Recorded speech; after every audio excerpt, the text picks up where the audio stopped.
games generally lasted at least to the 50 or 60-minute mark. But lately we see games lasting to the 40-minute mark, and like a 40-minute Lincoln on Morphling is not gonna cut it. Dusa, with his 100 and whatever creep kills, does have a perseverance to her name, but if you look at her HP, right, 800 HP against Stormbow, against Decryptify, Blast, and Crystal Maiden. Crystal Maiden nukes pretty hard now. I'm not sure you guys know or not, but I don't know. After that nerf from Crystal Maiden, a lot of players been putting more emphasis or a lot of teams has been putting more emphasis of giving Crystal Maiden more level, and with more level does give her more Nova Blast damage, and that Nova Blast damage actually hurts pretty bad. And I don't really understand why people always put the Sentry Ward on the ground and not the uphill instead.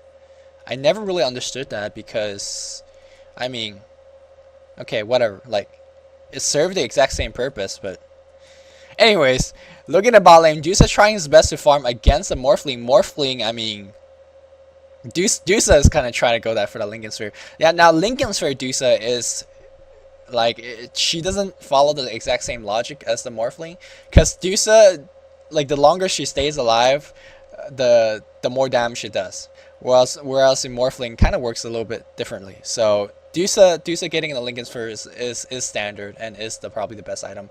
Looks like we are going to see Sentinel doing a dual lane push. 4 heroes at the top, 1 hero at the bottom. And I'm not sure how Nirvana China can respawn. Now, pushing up against a Chinese team up a ramp like this is going to be really, really hard. If the Chinese teams can do one thing good, and you guys know I'm the biggest Chinese fanboy, if the Chinese team could do one thing good, and that is defend uphill and turtle uphill, and like, there's no doubt in my mind that Nirvana China is going to, like, turtle at least 5 more minutes or something.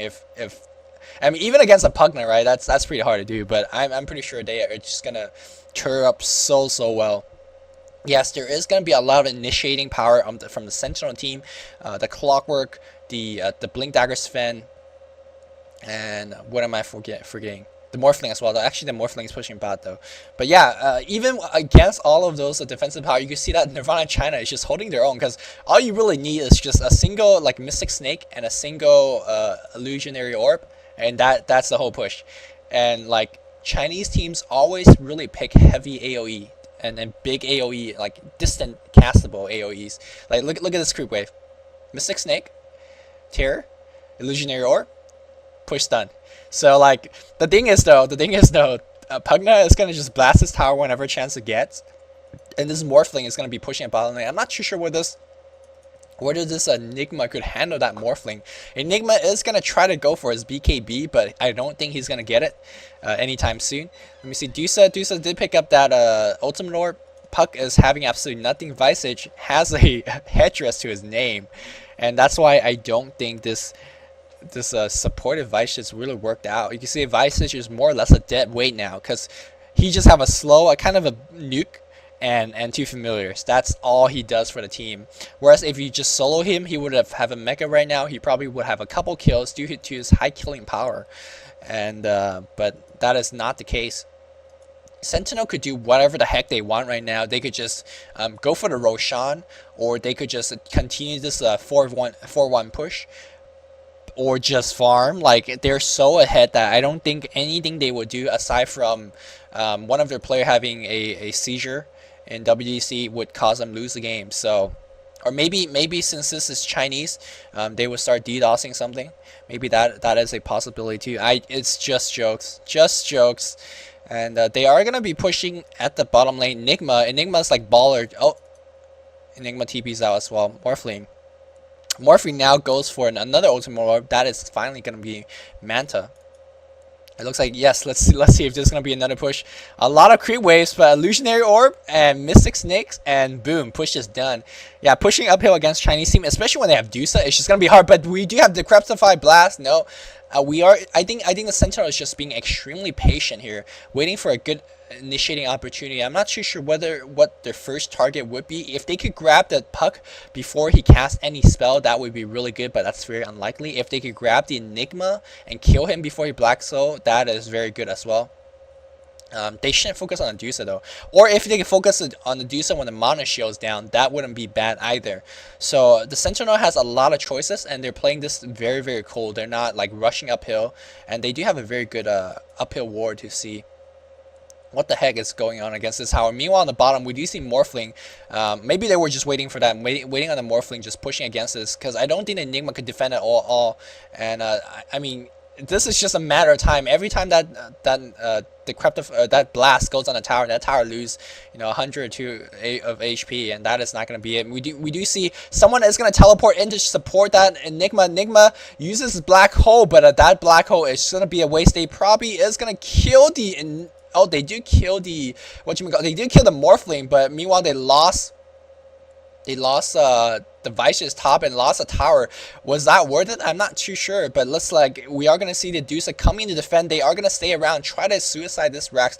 I think that is going to be a bad choice. Pushing uphill against Chinese is not going to work. Puck going to go in, silence, and Dreamcore does very good. Black Hole is already down, going for the Clockwork. Clockwork taking a lot of damage. Malphus is just stunning him like face here and is going to go down as well. Definitely did not work out there, but at the very least, they pick off the top tower, put a significant damage on that Grax. I think killed the Vicious as well. I think that was a little bit of over-aggression done by Nirvana China.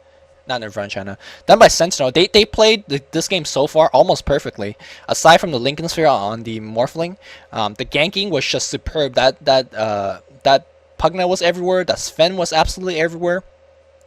But I think the biggest thing about how this game is going to go right now is that Nirvana China might feel like they have sort of played themselves back into this game, but I feel this is the most dangerous moment. This is the most dangerous moment for Nirvana China. This is even more dangerous than when they're being pushed against. And my reason for this is that, remember what I always say, especially in DCDH number 5, when you start to win, you make a lot more mistakes. And any single mistake that Nirvana China makes right now is going to be fatal. If this Dusa gets ganked, and she gotta be careful. I think she should back by now. Yes, she's trying to farm his way back in the game, but if that Dusa die right now, it's gonna be GG.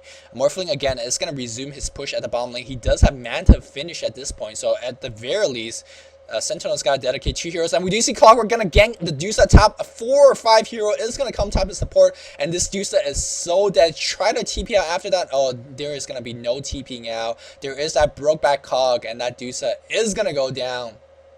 Yeah, this is what I mean. This is so dangerous for Nirvana China. Should have backed way, it's okay to push out a little bit, but should have backed. But meanwhile, on the bottom lane, we do see Morphling pushing like a champ here, going in on that tower. Tower taking significant damage. Keep in mind, no glyph. He is going to wait for him out, but again, tower is down. And, I mean, at this point, Nirvana China is picking between the poison. Do I defend top or do I defend bottom? Morphling by himself can push very, very hard as well. Keep in mind the Morphling illusions just does so much damage. We are going to see Morphling going on those Raxes. And because he does have high survivability with that Lincoln Sphere and a waveform, he can just do this. He has Morph as well, so he could just waveform out when enemy is coming, and he could just resume the push when enemy is gone. And this is going to be so annoying, especially when you're losing like this. You don't want to deal with these kind of BS. And we are going to see a push up the hill, and they successfully walked up the hill without any resistance. That is half the battle right there. Sven hitting absolutely the wrong racks. Not too sure exactly what he's doing. Dream Coil is going to get 2 heroes here. Let's see Enigma who casts his ultimate before he dies here. Oh, Dusa taking so much damage. Black Hole gets one hero? Yeah, 1 hero, but they didn't kill anything because there was no DPS here.